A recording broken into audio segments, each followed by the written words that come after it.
Olá pessoal, tudo bem com vocês? Sejam bem-vindos a mais uma aula de matemática aqui na segunda série do ensino médio. Eu sou o professor Mário André, professor de matemática aqui do CEMEAM, e vamos agora verificar o nosso objeto de estudo desta aula. Aula de número 31, olha lá, revisão e avaliação.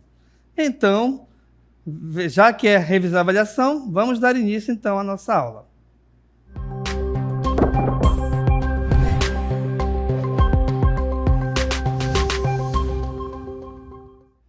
Bem, pessoal, nessa parte da aula a gente vai verificar de forma prática como que a gente vai trabalhar com sequências, PAs e PGs.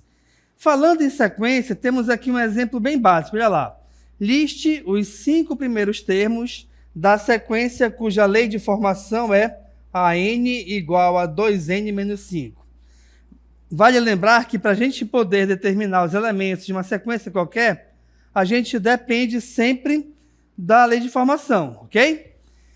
Essa lei de formação é justamente a que eu identifiquei aqui, a que eu destaquei na verdade. Então vamos lá.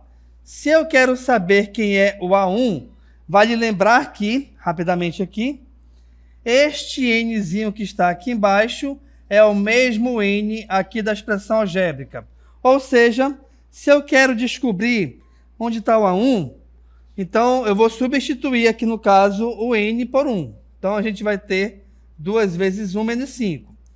Se eu quero descobrir quem é o A2, eu vou substituir o n por 2, multiplicar e aí subtrair de 5. O A3 a mesma coisa. Repare que a gente vai ter 2 vezes 3 menos 5. Tranquilo? Vamos continuar aqui, ó. Eu quero o A4. Então eu vou ter 2 vezes 4 menos 5. E finalmente, pegando aqui o quinto termo, nós teremos 2 vezes 5 menos 5. Belezinha, meu povo?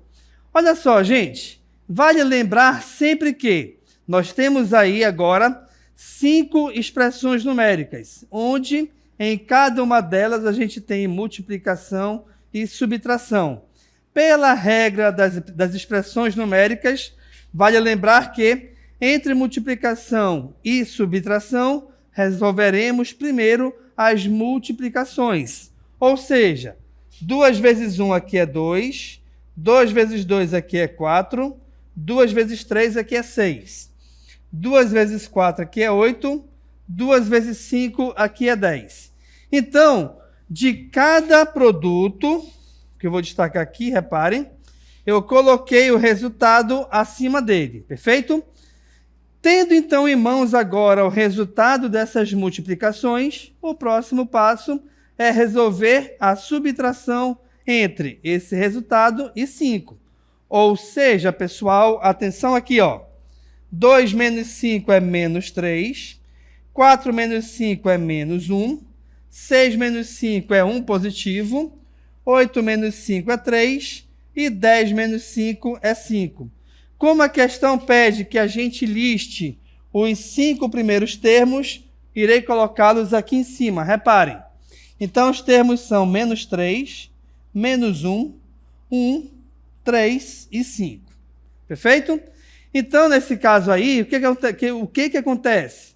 A gente está trabalhando com sequência, onde nós temos aqui no caso, em toda sequência, uma lei de formação, que geralmente é uma expressão numérica, tá? E aí, nesse caso, o que vai acontecer, pessoal? A gente depende sempre dessa expressão algébrica, tá certo?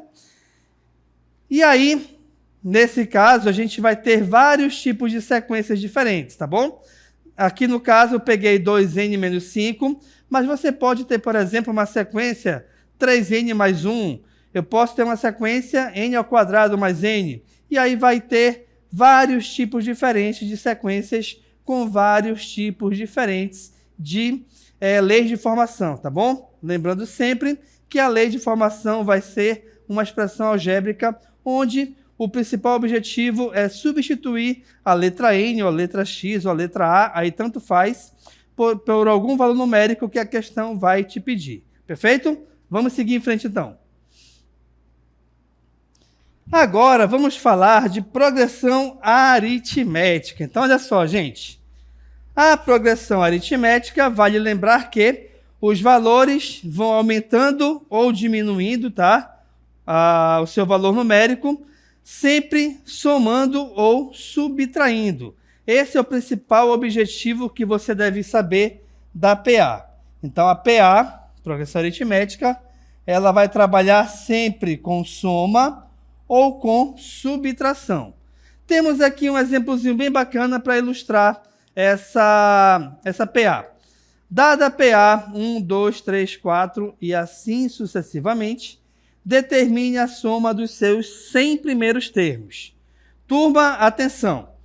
Para que a gente consiga determinar a soma, eu preciso primeiro, tá?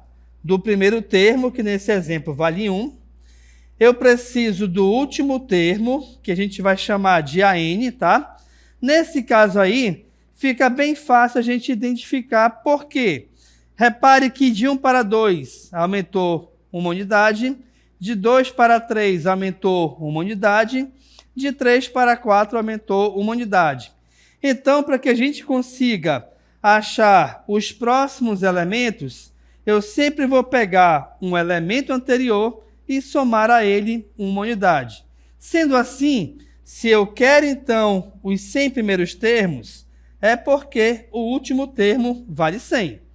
E outra coisa importante é identificar a quantidade de termos. Logicamente que, se eu quero a soma dos 100 primeiros termos, então a quantidade de termos vai ser igual a 100. Perfeito? Como é que a gente faz agora para calcular a soma desses termos? A soma dos termos da PA é sempre dada por quantidade de elementos dividido por 2, vezes a soma do primeiro com o último termo. Ah, professor, eu não consigo decorar a fórmula. Não é para decorar, pessoal. Tenta entender como que ela é trabalhada, como que ela é formada. Então, você vai pegar sempre a quantidade de elementos, que neste caso aqui vale 100. Então, eu vou ter 100 dividido por 2. E dessa divisão, você vai multiplicar pela soma do primeiro com o último termo. Onde, nesse exemplo, o primeiro termo é 1 e o último termo é 100. Perfeito? Seguindo em frente agora, vamos resolver essa divisão. 100 dividido por 2, o resultado é 50. 1 mais 100 é 101. Ou seja, ao multiplicarmos 50 por 101, a gente vai achar como resposta 5.050. Detalhe importante aqui, olha só.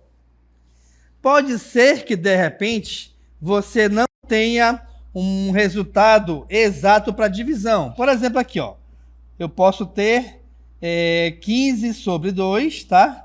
Que vai multiplicar 1 mais 13. Só um exemplo aqui, tá? Bem, esse resultado, essa divisão aí, ela não nos dá um resultado exato. Mas o que a gente pode fazer? Reparem, eu vou ter 15 sobre 2 vezes 1 mais 3, que é 14. Ou seja, você não tem a obrigação de dividir os valores que estão na mesma fração. Haja visto que eles estão em forma de multiplicação. Então, quer dizer que você pode, de repente, tá, resolver essa divisão aqui, de 14 por 2. Então, nesse exemplo, a gente teria 15 que multiplica 7, tá? Que é o resultado de 14 dividido por 2. Então, a soma seria igual a 105, ok? Beleza, pessoal. Então, findando a parte de soma dos termos da PA, vamos agora falar sobre progressão geométrica. Inicialmente, vale lembrar que a progressão geométrica, ela depende da multiplicação ou da divisão, pois são operações diretamente ligadas à potenciação. E para a progressão geométrica, nós temos aqui 3 fórmulas bem importantes. São elas o termo geral, onde ele nos diz que o AN é igual ao primeiro termo, que vai multiplicar a razão elevada a n menos 1. Nós temos também a soma dos termos finitos, ou seja, quando a gente conhece o primeiro e o último termo de uma sequência qualquer. Essa soma finita, ela nos diz que o resultado dela é igual ao primeiro termo, que vai multiplicar a razão elevado a n menos uma unidade. Tá? Reparem que é bem diferente da fórmula de cima, pois o n menos 1 na de cima é expoente. Aqui na soma finita, o menos 1 é você subtrair uma unidade, ok? E tudo isso dividido por Q menos 1. Também temos a fórmula da soma infinita de termos. Quer dizer que, numa sequência qualquer de elementos, a gente conhece apenas o primeiro, ou seja, a gente conhece apenas onde começa a sequência, não sabemos onde vai terminar. E aqui ao nosso lado, a gente verifica justamente cada um dos termos enumerados. Então, a gente tem aqui o AN, que é o enésimo termo, ou o termo geral. Temos o primeiro termo, que será o A1. Nós temos o valor do N, que é em relação à quantidade de termos da sequência. Nós temos o Q, que é a razão. Vamos chamar aqui de SN, que é a soma finita dos N primeiros termos. Tá? E vamos chamar aqui o Szão de soma infinita de termos. Na prática, como é que a gente vai trabalhar, então, essas fórmulas? Vejamos aqui o próximo exemplo. Determine o número de termos de uma PG onde o primeiro termo é 64, o enésimo termo é 2 e a razão é 2. Então, ela já facilitou nossa vida, pois ela está nos fornecendo o primeiro termo, o enésimo termo e a razão. E aí, o nosso trabalho aqui, na verdade, é calcular a quantidade de termos. Vale lembrar que, para isso, a gente vai utilizar aqui a formulazinha do termo geral. Então, veja. A n é igual ao A1 vezes Q elevado a n menos 1. Perfeito? Substituindo os valores que nós temos, veja que vai ficar assim, ó, 2 igual ao primeiro termo, que é 1 sobre 64, vezes Q, aliás, voltando, vezes o Q, que é o 2, elevado a n menos 1. Turma, atenção aqui. Toda vez que você tiver uma subtração no seu expoente, é porque essa subtração vai se transformar numa divisão. De que maneira? Vou te mostrar aqui embaixo. Reparem comigo aqui, ó. Se eu tenho 2 elevado a n menos 1, é porque é 2 elevado a n, que vai multiplicar 1 sobre 2, tá bom? 1 sobre 2, porque esse expoente aqui é 1. Vamos supor que, de repente, eu tivesse n menos 2. Aí seria 2 elevado a n, que multiplica 1 sobre 2 ao quadrado, perfeito? Então, reparem que, com isso, a gente consegue reescrever essa expressão da seguinte forma, ó, 1 sobre 64 vezes 2 elevado a n dividido por 2, perfeito? Professor, eu posso dividir o 2 com 2 dessa fração? Não. Por que não? Porque eu não sei qual é o valor do expoente n, tá? Então, a gente não pode cortar esses dois números 2, tá bom? O que a gente pode fazer, então, aqui? Resolver a multiplicação dos valores de cima com de cima e de baixo com de baixo. Fazendo isso, teremos o seguinte, reparem. 2 vai ser igual a 2 elevado a n sobre 128. Por que 128? Porque é o resultado de 64 vezes 2. Aí, pessoal, reparem que a gente chegou numa coisa bem bacana que é a proporção, ou seja, a igualdade de duas frações. Então, a gente pode resolver essa multiplicação em diagonal. Lembrando que se o número está sozinho, embora não apareça, aqui embaixo existe o número 1, tá? Sendo assim, o próximo passo é 2n vezes 1 é 2n, igual a 128 vezes 2. Opa! 128 vezes 2, o resultado é 256. E aqui chegamos numa equação exponencial. O que é isso? É quando o valor que eu quero descobrir, o valor da letra que eu quero descobrir, aliás, ela está em forma de expoente. Então, o primeiro passo é transformar toda essa equação para uma mesma base. Nesse caso, então, a base 2.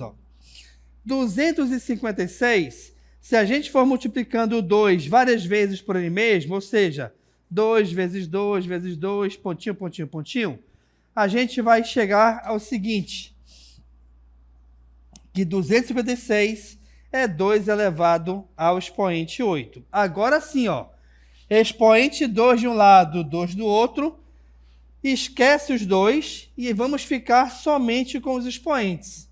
Então, já sei que n é igual a 8, ou seja, a quantidade de termos aqui é igual a 8. Perfeito?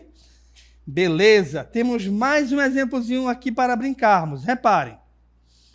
Sendo x menos 3, x e x mais 6, três termos consecutivos de uma PG, vou até marcar aqui para ti, x menos 3 é 1, o x aqui é outro, e aqui o x mais 6 é outro, tá? São três termos diferentes.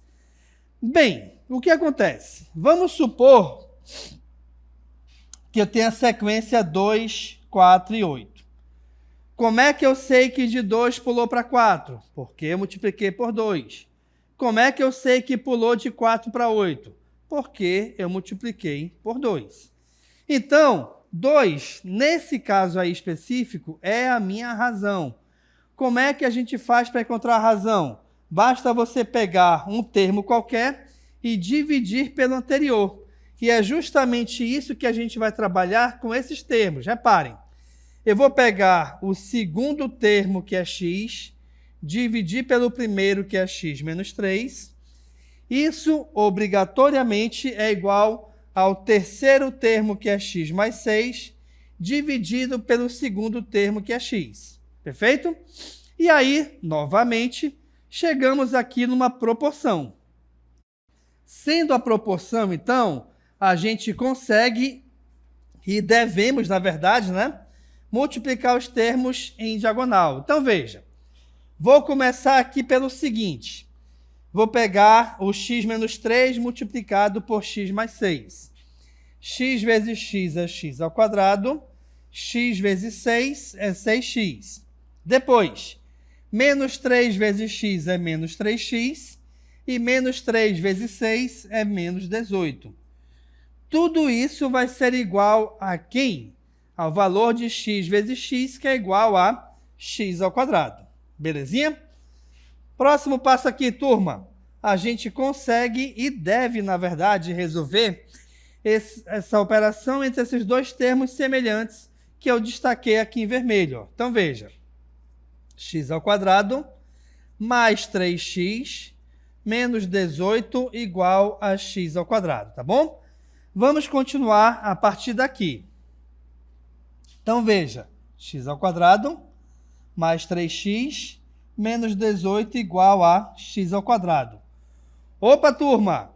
Temos dois valores iguais, um de cada lado da igualdade. Então, a gente pode eliminar esses dois, que não faz diferença nenhuma. Mas, se a gente eliminou um valor à direita e não sobrou ninguém, é porque aqui, então, é igual a zero. Então, veja. 3x é igual a 18, x é igual a 18 dividido por 3, x é igual a 6. Sendo x igual a 6, finalmente, o que a gente faz?